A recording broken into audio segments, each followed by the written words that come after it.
사랑하는 사람과 똑같은 문제로 반복해서 부딪히고 있다는 느낌, 혹시 당신도 경험해 보신 적 있으신가요?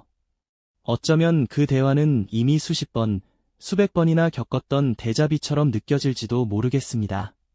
전에 했던 말 또한에 이게 다 무슨 소용이야 하는 생각과 함께 깊은 한숨이 절로 나오기도 하죠. 우리는 이 지독한 반복의 굴레에서 벗어나지 못하는 걸까요? 이 질문은 아마 많은 분들의 마음속에 오래도록 자리 잡고 있었을 겁니다. 내가 왜 이렇게 끝없는 싸움을 반복하는지, 그리고 우리 관계는 과연 괜찮은 것인지에 대한 답을 찾고 싶은 본능적인 갈망이 있으실 텐데요. 오늘 이 이야기 속에서 여러분의 궁금증을 해소하고 지긋지긋한 갈등의 본질을 깊이 있게 통찰하는 시간을 가져보고자 합니다. 반복되는 싸움의 이면에 숨겨진 심리적, 관계적, 그리고 뇌과학적 원인들을 다각도로 파헤쳐보면서 우리가 미처 알지 못했던 갈등의 진짜 얼굴을 마주하게 될 겁니다. 자, 그럼 먼저 반복되는 갈등의 첫 번째 층위이자 가장 근본적인 원인이라고 할 수 있는 개인의 심리적 함정부터 함께 들여다볼까요? 우리는 각자 내가 옳다는 강한 착각 속에 빠져들기 쉽습니다. 이 착각은 사실 인간의 뇌가 정보를 처리하고 해석하는 과정에서 발생하는 인지적 오류들, 그리고 자신을 보호하려는 무의식적인 방어 기제들로부터 시작되곤 하죠. 복잡해 보이지만 사실 우리 모두가 일상에서 경험하는 아주 흔한 현상들입니다. 그중 하나가 바로 확증 편향입니다. 우리의 뇌는 마치 자신만의 강력한 필터를 가지고 있는 것과 같아서 이미 가지고 있는 생각이나 믿음을 지지하는 정보만을 선택적으로 받아들이고 반대되는 정보는 무의식적으로 흘려버리거나 심지어 왜곡해서 해석하는 경향이 있습니다. 예를 들어 배우자가 평소에 약속을 잘 어긴다고 생각한다면 그가 약속을 지킨 수많은 순간들은 기억에서 지워지고 한두 번 어긴 사례만이 더욱 선명하게 각인되는 시기죠. 이렇게 되면 상대방의 행동을 객관적으로 바라보기 어렵고 자신의 믿음이 더욱 확고해지는 악순환에 빠지게 되는 겁니다. 또 다른 심리적 함정은 기인 오류입니다.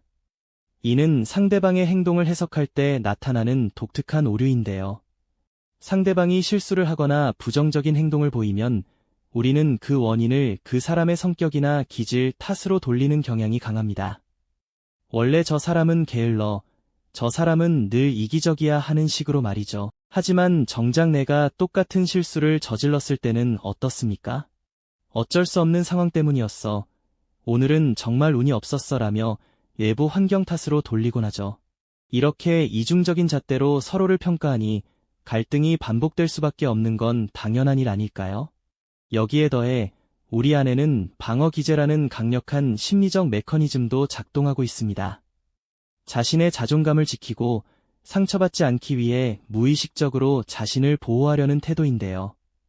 상대방의 비난이나 지적 앞에서 자신의 잘못을 인정하기보다는 반사적으로 변명하거나 책임을 회피하려 들 때가 많습니다. 마치 거울을 보며 자신의 표정을 애써 외면하듯 불편한 진실로부터 눈을 돌리려는 본능적인 행동인 거죠. 이런 방어적인 태도는 결국 진솔한 대화를 가로막고 서로의 마음을 더욱 닫게 만드는 결과를 초래하고 맙니다. 결국 확증 편향으로 자신의 생각만을 옳다고 믿고 귀인 오류로 상대방의 잘못은 본성 탓으로 내 잘못은 상황 탓으로 돌리며 방어 기제로 자신의 약점을 애써 감추는 이 모든 심리적 과정들이 합쳐져 내가 옳다는 착각을 더욱 견고하게 만듭니다. 우리는 각자의 진실이라는 견고한 성에 갇혀 상대방의 이야기를 제대로 들으려 하지 않고 오직 자신의 관점만을 주장하게 되는 것이죠. 마치 각자의 머릿속에서 정보가 필터링되고 예곡되는 과정을 시각화한다면 서로의 말이 전혀 다른 의미로 다가오는 모습을 볼 수 있을 겁니다. 이런 상황에서 어떻게 갈등이 해결될 수 있을까요? 오히려 서로의 입장 차이만 더욱 극명해지면서 끝없는 평행선을 달리는 싸움이 반복될 수밖에 없는 것이죠. 우리가 겪는 반복되는 갈등의 첫 번째 열쇠는 바로 우리 자신 안에 숨겨진 이러한 심리적 함정들을 이해하고 인정하는 데 있습니다. 우리는 각자의 진실이라는 견고한 성에 갇혀 상대방의 이야기를 제대로 들으려 하지 않고 오직 자신의 관점만을 주장하게 되는 것이죠. 마치 각자의 머릿속에서 정보가 필터링되고 예곡되는 과정을 시각화한다면 서로의 말이 전혀 다른 의미로 다가오는 모습을 볼 수 있을 겁니다. 이런 상황에서 어떻게 갈등이 해결될 수 있을까요? 오히려 서로의 입장 차이만 더욱 극명해지면서 끝없는 평행선을 달리는 싸움이 반복될 수밖에 없는 것이죠. 우리가 겪는 반복되는 갈등의 첫 번째 열쇠는 바로 우리 자신 안에 숨겨진 이러한 심리적 함정들을 이해하고 인정하는 데 있습니다. 하지만 갈등의 뿌리는 비단 개인의 심리적 오류에만 있는 것은 아닙니다. 나와 당신, 두 사람이 만나 하나의 관계를 형성할 때 그 관계 안에서 또 다른 복잡한 역학이 작용하게 되죠. 마치 두 개의 톱니바퀴가 맞물려 돌아가듯 서로의 행동과 반응이 예측 가능한 패턴을 만들어내며 갈등을 더욱 심화시키곤 합니다. 우리는 흔히 사랑하는 사람과의 싸움에서 데자비를 경험한다고 이야기하곤 하죠. 어쩌면 그 싸움은 이미 수십 번, 수백 번이나 반복되었던 익숙한 관계 패턴에 덫에 걸린 것일지도 모릅니다. 관계 전문가 존 고트만 박사는 관계를 파괴하는 4가지 치명적인 커뮤니케이션 방식을 관계의 종말을 부르는 4가지 징후라고 설명했습니다. 마치 관계의 건강을 갉아먹는 4마리의 해로운 말과도 같은데요. 첫 번째는 바로 비난입니다. 불평은 특정 행동에 대한 것이지만 비난은 상대방의 인격이나 성격 자체를 공격하는 것이죠. 당신은 항상 이래 처럼 상대방의 본질을 문제 삼는 말은 마치 상대방의 인격 자체를 흔드는 지진과 같아서 관계의 기반을 송두리째 흔들어버릴 수 있습니다.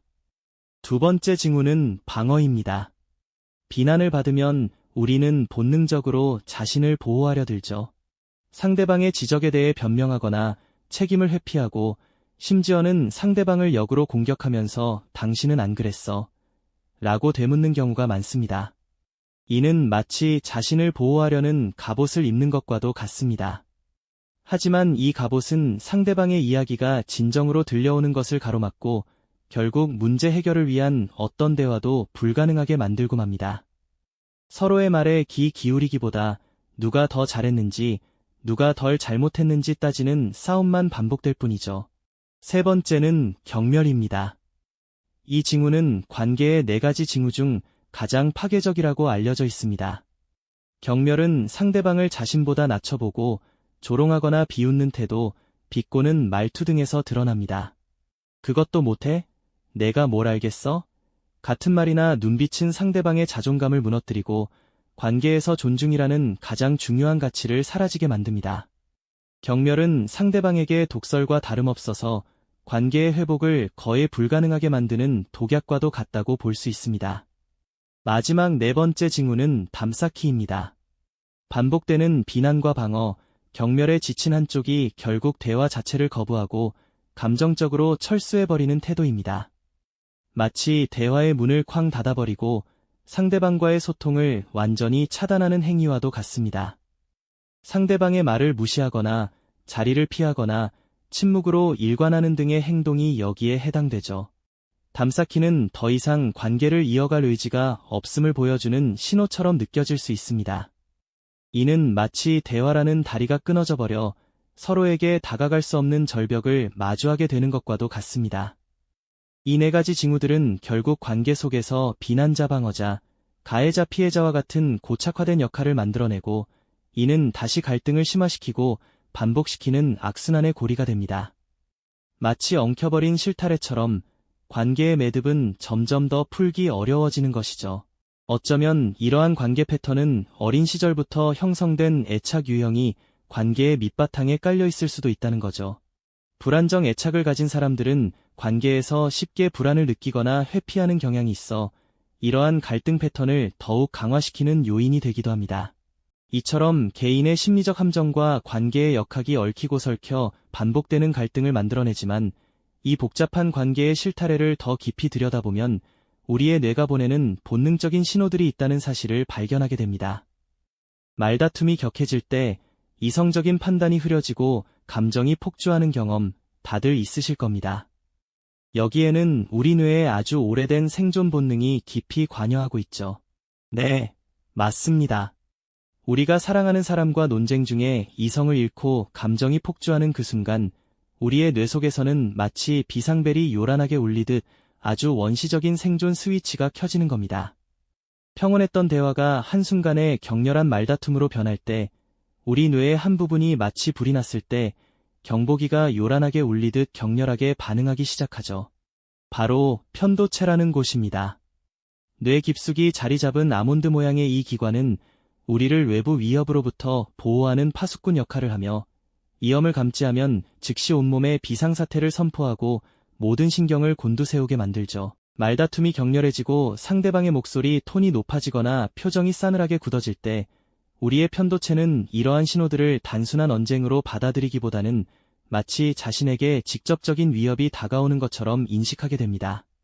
심지어 과거에 비슷한 상황에서 겪었던 부정적인 기억이나 아픈 상처까지도 순식간에 불러와 현재의 작은 위협을 훨씬 더 거대한 위험으로 증폭시키기도 하는 겁니다.